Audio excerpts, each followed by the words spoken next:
Pearl Abyss may have found a Western publisher for Black Desert. ProSimon's Sat1 hands EU publishing rights back over to SOE. Ridge Racer is set to race No More West, and Orcs Must Die finally announces a closed beta date. All of this and more on this week's episode of Free-to-Play Weekly.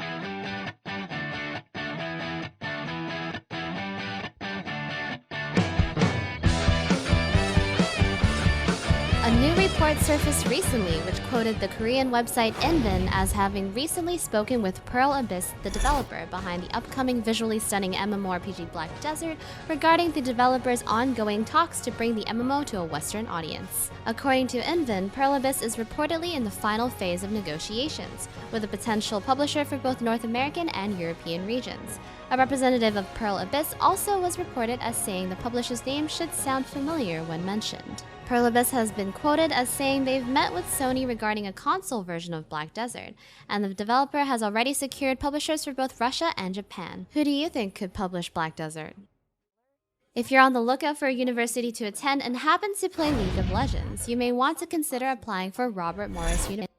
Just announced it would begin a new athletic program dedicated to competing in League of Legends Collegiate Star League. Starting in the fall, RMU will compete against 103 other schools of higher learning. But what makes RMU's addition to the roster unique is the fact that the university is the first to offer significant scholarship backing to qualified students. Suddenly, playing League in your dorm is the equivalent to working out. According to the official press release issued by RMU, qualified gamers can earn scholarships of up to 50% tuition and 50% room and board, a figure that amounts to approximately $19,000 per person. As for why RMU decided to support League so heavily, RMU's Associate Athletic Director Kurt Melcher shed some light on the matter by explaining, Robert Morris University has always been at the forefront of providing opportunities for a diverse student population with different interests and skills. League of Legends is a competitive, challenging game which requires a significant amount of teamwork to be successful. Those who achieve varsity status in the program will go on to compete for a spot in the North American Collegiate Championship, where they can win an additional $100,000 in scholarship money. Do you think more colleges should give out esports scholarships? Sony Online Entertainment will soon be running the show alone for many of its games in Europe. As revealed last week on the official SOE forums, SOE will migrate its EU game accounts for Planetside 2, DC Universe Online, and EverQuest 2 from ProSimon's Sat1 games back to SOE around July 1st. Players who want to keep using their accounts and the characters on them will need to create a station account. As payment and personal details won't be transferred, they'll also need to re-enter credit card info if they want to make payments. Any existing currency will be converted into station cash, and all subscription time will be carried over. Region locks have already been lifted, so players can start making their new accounts immediately. One big consequence of this move is that Europeans will now be able to take advantage of SOE's Player Studio to make money from their creations, something that will no doubt be an integral part in SOE's upcoming sandbox MMOs like Landmark and H1Z1. It seems as though Ridge Racer Driftopia has run out of repair kits and can no longer afford to keep its servers running. The Cabinet Arcade Drifter was released onto Steam Early Access in August of last year, where it has remained since. Ultimately, its failure to gain any attraction has resulted in Driftopia being forced into the pits starting on August 15th.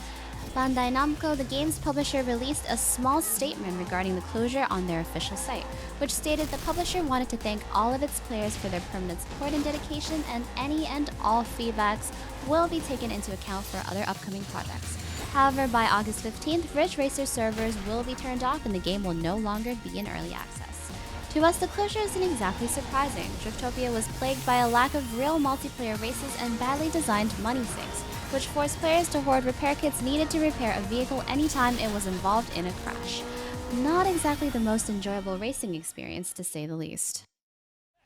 If you're looking to show little to no mercy to bands of orcs, then you probably should share the same sentiments and life goals as the creators of Orcs Must Die Unchained. The studio just announced it's ready to broaden OMD's testing pool and invited new waves of closed beta participants starting on June 27th. Described as a fast-paced fortress siege game, Orcs Must Die Unchained plays closer to a PvP version of the original series and less like a MOBA. The transition from alpha to beta will bring a new map, 3 new heroes, and a new deck editor that will allow players to select from an ever-expanding roster of collectible cards which grant access to OMD's 2 main forms of customization: trap loadouts and minion wave types.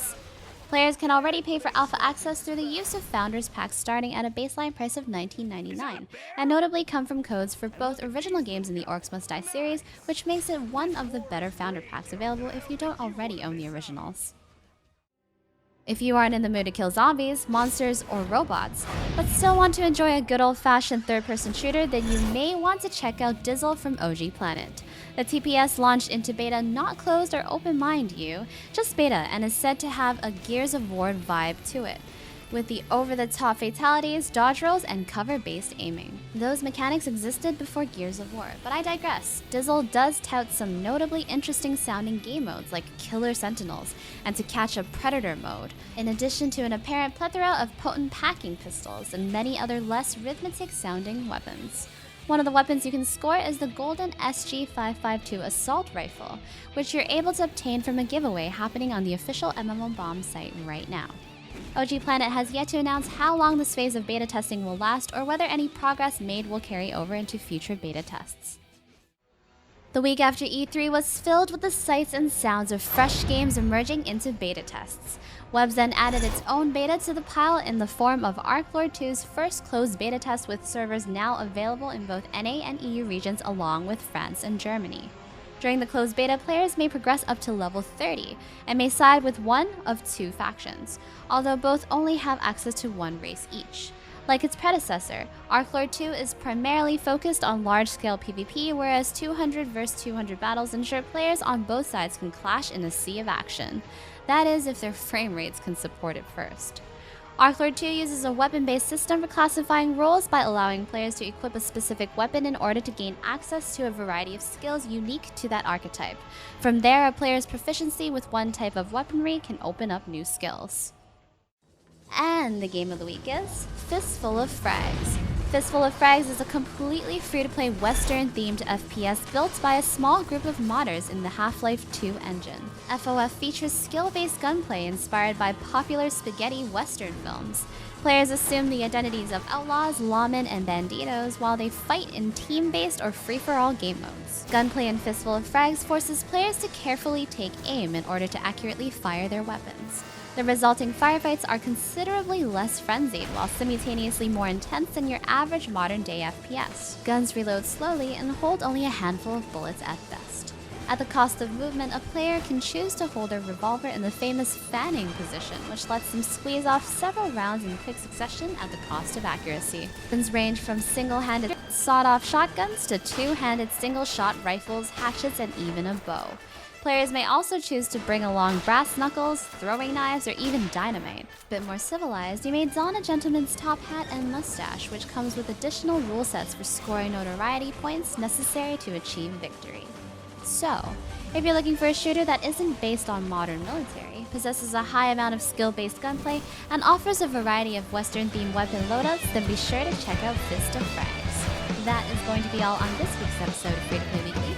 Don't forget to like, subscribe, and leave a comment in the comment section below.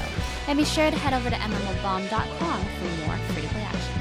Until next time, Natsumii out.